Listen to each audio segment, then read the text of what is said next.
Good morning, dear students and parents. Here I am your MSc teacher Radhika, and I am gonna teach you lesson first of moral science. That name is good manner. We all have to know about the good manner, and we all have to grasp the good manner because the good manner help to cultivate the good habits in our life. And second thing is that a manner is a way to show the respect to others. So always be in manner. Today we are talking today we are talking about a little boy. The story of a good manner is a little boy story, and his name is Jimmy. Jimmy was an angry little fellow. He has often rude with people around him, and he did not like being polite with anyone. His parents, his teachers often told him the importance of the word like thank you, sorry, please, etc. However, nothing they said or did affect him. तो ये एक छोटे से बच्चे की कहानी है जिसका नाम जिमी है, और वो हमेशा ही अपने आसपास रहने वाले लोगों से रूड बिहेव करता है, और उसके पेरेंट्स, उसके teacher always told him the importance of the good words या good manner words like thank you, sorry, please. ये सब अच्छे मैनर के वर्ड्स हैं, ये सब गुड मैनर वर्ड्स हैं. तो ऑलवेज उसको कहते हैं कि this is the most important word, but वो कभी किसी की नहीं सुनता. Whenever he want something he didn't simply snatch it और throw off it to get wanted he want. If any one ask him something he simply make fun of people and walk away. और जब भी उसको कोई चीज़ चाहिए होती थी तो he simply snatched and throw off it to get what he want. उसको जब भी कुछ चाहिए होता तो वो सिंपली किसी से भी स्नैच कर लेता था, छीन लेता था. One day, Jimmy was playing in his outhouse with his puppy. An old woman was passing by her house. She requested Jimmy to give her direction to a particular house. Can't you see, old woman? Snored Jimmy. I'm playing. Go ring the bell and ask my mom. She will tell you. Hearing this, the old man turned with rage. One day, एक दिन क्या हुआ? Jimmy was playing in his outhouse with a puppy. Jimmy एक छोटे से पप्पी के साथ अपने आउट हाउस में खेल रहा था, और वहाँ से एक ओल्ड वेमेन पास हुई, एक बूढ़ी वेमेन पास हुई. And she request to Jimmy, उन्होंने जिमी को रिक्वेस्ट किया कि can you please give me the direction to a particular house. उनको किसी भी घर का एड्रेस जानना था. That's she is requesting to Jimmy. Can't you see, old woman? Not Jimmy. तो जिमी ने चिल्लाते हुए जवाब दिया कि क्या आप नहीं देख सकती हैं, मैं खेल रहा हूँ. Go and ring the bell and ask to my mom. Jimmy ने चिल्लाते हुए आंसर किया कि क्या आप देख नहीं सकती हैं कि मैं खेल रहा हूँ, जाइए और बेल बजा के मेरी माँ से पूछ लीजिए जो भी address, that particular address you want know. Hear this the old woman turn with a rage. ये इस तरह जिमी की बात सुन के जो ओल्ड लेडी थी वो गुस्से के साथ टर्न हुई. And she cursed Jimmy from now, और whatever rude word you utter would leave an ugly scar on your face. Go away, shouted Jimmy and continued playing with his puppy. तो जब जो ओल्ड वुमेन थी वो गुस्से के साथ टर्न हुई और उन्होंने जिमी को एक कर्ज दे दिया, मतलब एक श्राप दे दिया. फ्रॉम नाउ, और whatever rude word you utter, मतलब अभी के बाद से तुम कोई भी रूड वर्ड बोलोगे, that would leave an ugly scar on your face. अब के बाद तुम जो भी रूड वर्ड बोलोगे वो तुम्हारे चेहरे पे एक अगली स्कार छोड़ के जाएगा. ये बात सुन के जिमी चिल्लाया कि गो अवे, और अपने पपी के साथ खेलना कंटिन्यू कर दिया। और suddenly the puppy flung it paws and scratches his forehead give him his first scar. और इस बात के बाद जैसे ही वो ओल्ड वेमेन वहाँ से गई, तो वो जो पपी के साथ जिसके साथ जिमी खेल रहा था वो फ्लंग किया और उसका फॉरहेड पे एक स्कार आ गया। मतलब now it is so happened that a couple of boy were playing outside, like you can see in the image. Some of the boy are playing outside. Their ball fell into Jimmy's outhouse and they came to get it. Look here, some of the blind squad, laughed Jimmy.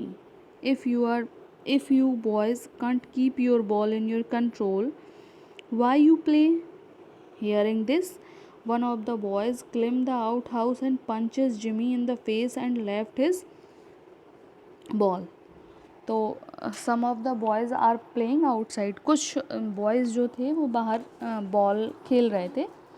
तो suddenly क्या हुआ कि वो जो ball थी वो Jimmy के out house में आ गई।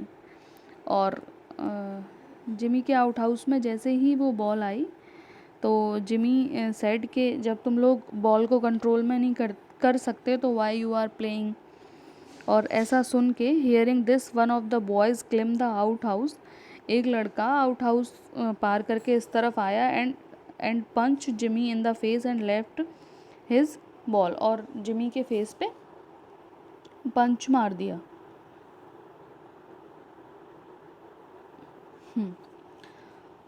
और that was the another scar on his face, it means that was the second scar on his face.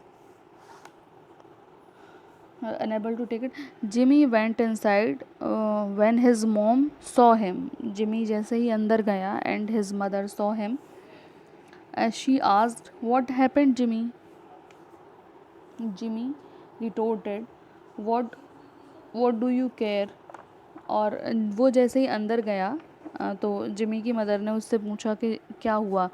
And Jimmy replied, Jimmy retorted, "what do you care?" आपको क्या मतलब।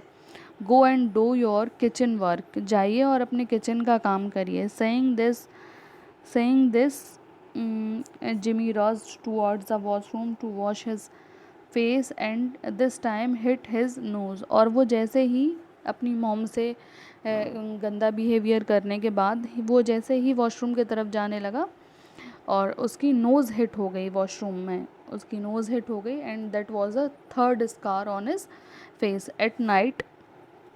At night, while the entire family was having dinner, Jimmy asked his little brother, "Hey, give me the fork." Little Tom placed the fork near Jimmy's hand, but the moment Jimmy ate with it, he cut his lips. और उसके बाद क्या हुआ कि जब शाम को सारी फैमिली एक साथ डिनर कर रही थी, Jimmy ask his little brother, Jimmy ने अपने भाई से कहा कि can you please give me the fork. और उसने जैसे ही फॉर्क दिया वो फॉर्क से खाने लगा and he accidentally he cut his lips, धोखे से उसका होंठ कट गया। Look what you have done idiot. और जिमी ने अपने छोटे भाई से बोला, लुक देखो तुमने क्या किया idiot, said Jimmy angrily and rows toward his room. और ऐसा बोल के वो वहाँ से गुस्से में चला गया। एंड ही वॉज इन हरी, वो बहुत जल्दी में था। He slipped from the stair and hurt his eyes, वो जैसे ही जल्दी में वहाँ से निकला और जल्दी में होने की वजह से he slipped from the stair, वो स्टेयर से स्लिप हो गया और उसकी आइज़ हर्ट हो गई। Mom and dad become worried, mom और डैड दोनों वरीड हो गए। But none of them had the courage to talk to him, लेकिन दोनों में से किसी के पास भी इतना करेज नहीं हो रहा था कि वो उससे बात करें। Jimmy was both angry and in pain, he didn't like himself when he saw his face in the mirror. Jimmy को अपना फेस अच्छा नहीं लग रहा था when he was seeing her face in the mirror. Jimmy started thinking about the whole thing, he realized, Jimmy ने सभी चीज़ों के बारे में सोचना शुरू किया। That thing he is doing one by one in uh Q. He realized that every time he said something rude, it hurts him. उसके बाद उसको रियलाइज़ हुआ कि जैसे ही वो कुछ रूड वर्ड बोलता है, जैसे ही वो कुछ गलत शब्द बोलता है, इट हर्ट्स हिम, तो उसको तुरंत ही हर्ट होता है। Suddenly he heard a knock at the door, और सडनली ही क्या हुआ, जब he was thinking about, he was realizing about that when he was rude he getted hurt, और suddenly gate knock हुआ, it was her father, it was his father। तो जैसे ही gate knock हुआ, gate पर उसके फादर थे with the tier in his eyes, उनकी आंखों में आंसू थे। जिमी सेड, जिमी ने बोला, please dad leave me alone, it seem Jimmy has grown tired of being rude and getting punished for it every time. Surprisingly, the moment he uttered the word please, the scar on his forehead disappeared। तो क्या हुआ कि Jimmy के father जैसे ही room में आए, Jimmy ने कहा कि please dad leave me alone, please आप मुझे अकेला छोड़ दीजिए। एंड द मोमेंट कि उसने जैसे ही ये कहा कि प्लीज़ मुझे अकेला छोड़ दीजिए, उसके फॉरहेड पे जो स्कार था वो डिसअपियर हो गया, वो गायब हो गया। At that time Jimmy realize that what was to be done next, कि अब मुझे अगला क्या करना है। The next morning was a beginning of a new life for Jimmy, और जो अगली मॉर्निंग थी वो जिमी के लिए एक न्यू मॉर्निंग थी, because he talked politely with every one and with each polite word his scar disappeared. वो अगली मॉर्निंग जब वो उठा तो उसने सबसे बहुत पोलाइटली बात करनी शुरू की, और each and every polite word, after the each and every polite word, एक एक पोलाइट शब्द के बाद उसके फेस के जो स्कार थे वो गायब होते जा रहे थे। That evening while Jimmy was in his out house, और उसी शाम जब वो अपने आउट हाउस में था, he saw the same old women, उसने सेम उन्हीं ओल्ड वेमेन को देखा। He rushed to her and said thank you ma'am, और उसने जैसे ही उन ओल्ड वेमेन को देखा, देख के उनके तरफ गुड मैनर वर्ड, एक प्लीज्ड वर्ड बोला, that is thank you madam.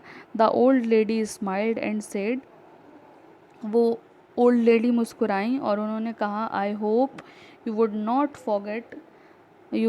Forget the lesson ever, और उन लेडी ने कहा कि आई होप, मैं आशा करती हूँ कि ये लेसन तुम कभी भी नहीं भूलोगे। So the moral of the story is always we have to grasp the good manner, and every and each person are respected, so we have to polite with everyone. Thank you dear student.